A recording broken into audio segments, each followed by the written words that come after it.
What is up, everyone? I'm Skratch. Welcome to another Raid Shadow Legends video. Hope you guys are having an amazing day. It seems like we are not going to have a Titan event, guys. Instead, we're going to have the After Party Pet event. So this will give us the 5-star soul for Fabian, or at least I think it's going to be a 5-star soul. I can't really remember if they've ever done a 6-star soul, but most likely they haven't. Either way, in a way, is better, in a way, is not. So in a Titan event, we would have had 2 weeks basically to kind of like accumulate the points and basically get to the soul. In the After Party Pet, we're only going to have 4 days to get all of that done. Now, I'm going to pretty much walk you through what you need to do in order to get points for this. But I have one problem, okay? And this is actually like WTF Plarium. What is this? It's the very first time they've done it. I'm not sure if this is going to be a good thing or is going to be a bad thing, okay? One or the other. If you're gonna head over to the tournaments, pardon me, at the tournaments right here, guys, we have the Fire Knight tournament. And as you guys can probably notice, we have an event key for the Pair of Light event in the actual tournament. They've never done this before. Now, this can be either a problem or it can be a good thing. So, the main issue that I have with this tournament is that it needs to use only epic champions, okay? So that's the only way you're going to be able to accumulate points. But I'm going to show you guys a couple of different teams that you can use to basically farm it. You don't need to farm hard mode. It doesn't matter what stage, as long as you're basically getting the points done. It's actually recommended in terms of accumulating points to farm stage 20. Of course, the gear is not going to be as good, but it should be something super accessible for the majority of the player base. Leaving all that on the side, as I've mentioned, it can be a good thing or a bad thing. So if this is considered like an extra key, not a must-get key, is a good thing, right? Because instead of summoning to get a key, you can go and throw in at a Fire Knight 2,500, 3,000 energy and get the key. Maybe even cheaper, who knows, if it's not the final milestone. If is not an extra key and is mandatory on top of all of the summons and all that, I'm not a fan of them doing this type of events. But let me know what you guys think in the comments down below. Unfortunately, at the moment, we're not really able to kind of like see how many keys we're gonna have and all that. Now, if we're gonna head over to the Plarium play calendar, right here we should have the After Party Pet event.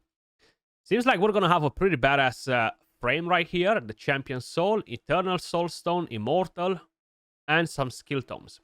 The Festival of Creation may be coming to a close, but we're partying until the end. Join us for an anniversary after party with an amazing chance to earn wonderful goodies. Now, they might be making a Titan event next month or maybe the month after. I'm not sure when the community thing comes again. Maybe they're going to do a Titan event during that instead. Explore the After Party Pet to get souls for Lord, Entertain, and Fabian, a themed avatar frame, and more. Now, they are saying souls rather than soul. So that means that you're not going to have just a 5-star soul at the very bottom as the main reward, and you're going to have to basically break your wallet to get to it. You're going to be able to pick from maybe a 2-star, 3-star, 4-star, 5-star. They've done that for the Incarnate before, if I remember it correctly, where they gave you options to select what soul you want for her, right? And if I remember it correctly, we required a lot of keys. I think each one of the souls required a key, each one of the options. So it's better to basically kind of like decide for which one you're going. But if the 5-star is just a split soul rather than a perfect soul, that's when we're going to be in trouble, because it means we're going to have to collect the 2-star, the 3-star, the 4-star, the 5-star without actually having a choice. But for the Incarnate, they basically made them perfect souls. 2-star, 3-star, 4-star, 5-star, if I remember it correctly. So that would be good. We gotta summon champions and, of course, upgrade them to earn party coins. So basically champion training and summoning champions. I'm actually a fan of the champion training during these events because you are able to accumulate usually a good chunk of points just by doing that. So instead of farming dungeons and all that stuff that barely gives you any points, you can, of course, opt in to basically 6-star your entire account and get some points in the Afterparty event. Now, as I've mentioned, the main issue that most likely everybody's going to have and everybody's wondering right now because we have no idea is this one right here. Fire Knight tournament with special rules. Earn artifacts by raiding the Fire Knight castle to win tournament points and get rewards. The higher the rank and the rarity of the artifacts, the more points. Now, as you guys can probably notice, we have event key as a reward, okay? So, I'm hoping that this is an extra key. So instead of wasting, I don't know, 2, 3, 4, 5 sacred shards to get that key from the Path of Light event, I'm hoping that we're able to burn 2,000-3,000 energy and get this key from here as an extra. So I'm really hoping that they're just being a bit more generous in a way or another with it, right? Let me know your thoughts in the comments down below, guys. So, how should we prepare for the Fire Knight? What can we actually do? And talking about preparation, I'm going to put this in this video and I'm going to put it in the next one. Yesterday, I released a video. How to prepare for Faction Wars hard mode. And there were a lot of questions, comments. Why should we do that? Don't do it, guys. Don't do it. This is bad advice. Plarium is going to come with a new area bonuses for the Faction Wars hard mode. First of all, that's absolutely dumb. Okay, imagine having 5 different area bonuses for campaign. Normal mode campaign area, a hard mode campaign, a nightmare campaign, brutal campaign, or why not? Let's do it for the clan boss as well and have 1,000,000 area bonuses for each difficulty of the clan boss. So not only that is plain dumb, but truth be told, I'm not blaming anyone because you never know with what sort of surprise they might be coming. But that was actually confirmed, guys, okay? It took me a while to basically find this. But in the Raid Digest, not last week, maybe the week before, I can't even remember. Faction Wars and area bonuses and hard Faction Wars. As mentioned in our latest What's Next in Raid video, hope you liked it, we're expanding Faction Wars by adding a hard mode. A logical question arose. Is not logical at all. Nobody should be even asking about this, and Plarium shouldn't even be thinking about this. But of course, they had to basically answer to the people that were putting the question. Would the existing Faction Wars area bonuses work towards the upcoming hard Faction Wars? Yes, absolutely, because that's why it's in game, okay? That's why we have it, so it should work for a Faction Wars Ultra Mega Giga Nightmare if they're planning to do one in the future. So, existing area bonuses will work for hard mode, so you can start preparing for it, okay? So, for whoever said Skratch gives bad advice, think twice, buddy. So, let's head back to the Fire Knight, okay? Let me show you actually my area bonus for the Fire Knight. In case if you're curious, I do have the Ignore Defense maxed. That is the most important thing. The rest of the things are less relevant. Yes, getting the speed is nice as well. In my case, I don't need more speed because that will mess up the tune that I have on the Fire Knight team. And that means that I'm basically going to have to regear them. So I'm not going to put more into speed. But if you are planning to do Fire Knight and you're trying to do hard mode with epics only and you're looking to get mythical gear as well, we will have 3x on Savage. Remember that. This is a team that I'm running, okay? Probably you have different variations. We have tons of different champions that could potentially work. Unfortunately, I don't have an aura. I will share the builds with you guys as well. I will quickly show you the preset as well. I'm not 100% sure if I ever made a video on this or I just wanted to make it at some point. Basically, open with the A1, open with the A3, never use the A2, open with the A1, open with the A2 and then only A1, open with the A2 and then only A1. And as you guys can probably notice, we're now using the A2 on Nalder on the second round to make sure we have it available for the boss. Triodan does whatever. We're not using the ally attack on Ferrokin on round 2, and that's about it. So, it's not a speed farm or anything like that. I don't have crazy damage on any of these champions, to be honest. I only have one Savage set, And there's actually a little set on one of the Nelders.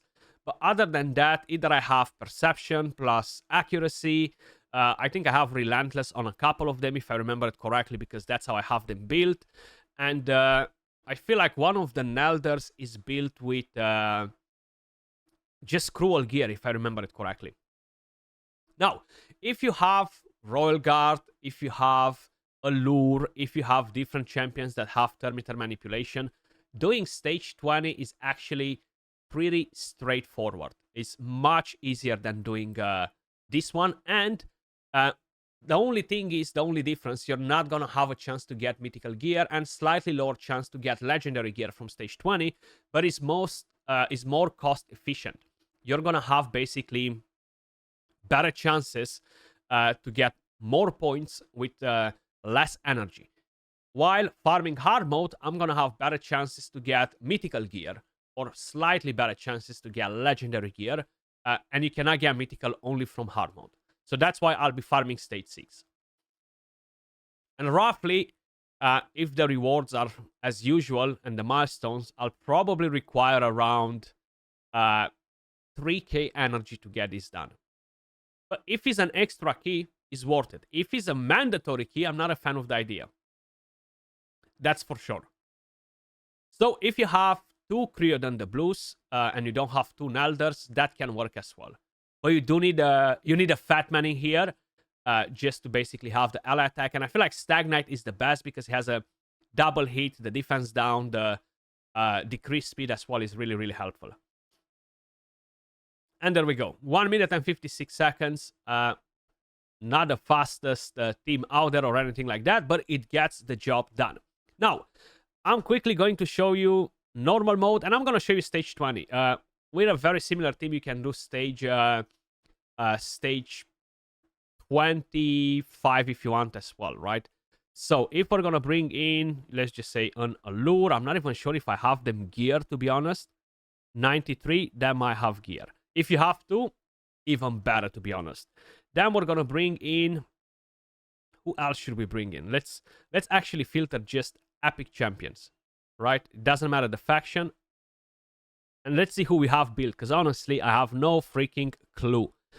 We can definitely bring in the Fat Man as well. If you don't have the Fat Man for the ally attack, don't worry, bring somebody else in. Fane can be pretty nice. You have Gala Long Brace, that's going to be really nice. Shatterbones is a good Thermitar Manipulation champion if you don't have different options. Somebody else, Ruela, absolutely got freaking tier. So this team will just melt this boss. I don't even know if I have gear. I don't even have presets on them. I'm not even going to put an aura. I'm just going to let it fly, okay? It's basically bringing in Thermitar Manipulation champions. So you can easily do it without Allure as well. And we're going to do a run without Allure after. And I'm going to replace her maybe with, I don't know, a Husk or a Royal Guard, something like that. Actually, I don't need Royal Guard because I already have decreased speed. Yes, he does bring some Thermitar Manipulation, but we can do it without him. So right here, Aral is the biggest threat. If you're struggling with the survivability on the waves because you're still mid-game or anything like that, try to run a couple of stun sets on some of your champions. Like Shatterbones, for example. A stun set on Shatterbones is going to be amazing. Okay, defense down, increase speed, decrease speed, the small version, but that's fine. Ruela will steal the Thermitar, but she will buff as well. This is much, much easier than hard mode, and that's mainly because you don't have so many ticks on the shield that you gotta knock down, and on top of it, you don't have to worry too much about the boss being super fast or anything like that, right? Now, if we drop Allure, because I know most people will be like Skratch, but I don't have Allure, right? Let's do it without Allure. So who should we bring in? Maybe we should bring in another damage dealer. Geomancer can work as well because he's fully going to deplete the Thermitar, by the way, on that boss. But it's not really going to benefit you much other than that. We could potentially run even Nelder, Creodon, because they have multi-hits. But let's just assume you might not have those ones available either. Let's bring Lua in. I haven't used Lua in a very, very long time. So let's give it a go with her. I'm not even sure if I have gear on her. I might not. Yeah, I don't have gear on her by the looks of it. Or if I have something, I am missing a lot of gear because she's super slow. Okay, pretty much the same story. We will have slightly less turn meter manipulation. You can, of course, do presets to ensure that the right champions will use the right skills. You don't want to have Shatterbones wasting his A2 skill and dropping the turn meter while the shield is on because the effect won't count. So you just want to make sure basically everything is spot on from that point of view. You want to save your ally attack for when you get at the boss. Right here, my Ferrokin just used it, which is actually pretty bad because we're not going to have it available for the boss, but we knock the shield, and from here on, is basically going to be full control. Even though I don't have Alluring to drop the turn meter, we have Lua that will do pretty much the same thing. We're going to have the ally attack. We have Shatterbones that drops a lot of turn meter, which is going to be really, really helpful. And yeah, that's about it. Pretty straightforward. Now, I'm not saying that my builds are weak. I'm not necessarily saying that they're bad. Yes, they do have blessings. They're empowered, some of them, so they have slightly better stats. But to be honest, it's nothing. I'm not even going to click on total stats. You can actually just do a bit of math, guys. Have some homework. But basically, that's how I have them geared. Probably Stagnite has the best build out of all of them. Yeah, Lua is missing the banner. Oh, wow, very fast. So she just has like holder gear right there. She's not actually built. That's Creodon. That is one of the Nelders. That is the other Nelder. And I have some more in the vault, right? That I've just used. Where are they? Oh, I cannot go to recently used first like that. Yeah, I should be able to. Ah, there we go. They just appeared. My bad. So he is on a shield set and stone skin mainly because of Karsiri. That is my Ruella. So just speed and perception. You've seen Lua. That's Allure in Relentless. And I feel like that's it. That makes the teams that I showed you guys. Hopefully you found it helpful and you can slowly prepare for that Fire Knight tournament. You might not need to do it. Maybe it's not mandatory, and maybe you prefer to summon instead if you're loaded on shards. But I know for a fact that I'm not, okay? So with the shards that I have, I know that I'm not going to be able to complete everything. So if I can get an extra key from the tournament rather than wasting it on wasting summons to get a key, that anyway, I don't have the shards for it. I think is better from my point of view. But as usual, appreciate all of you guys watching. Much love, and I'll catch you all in the next video. Peace.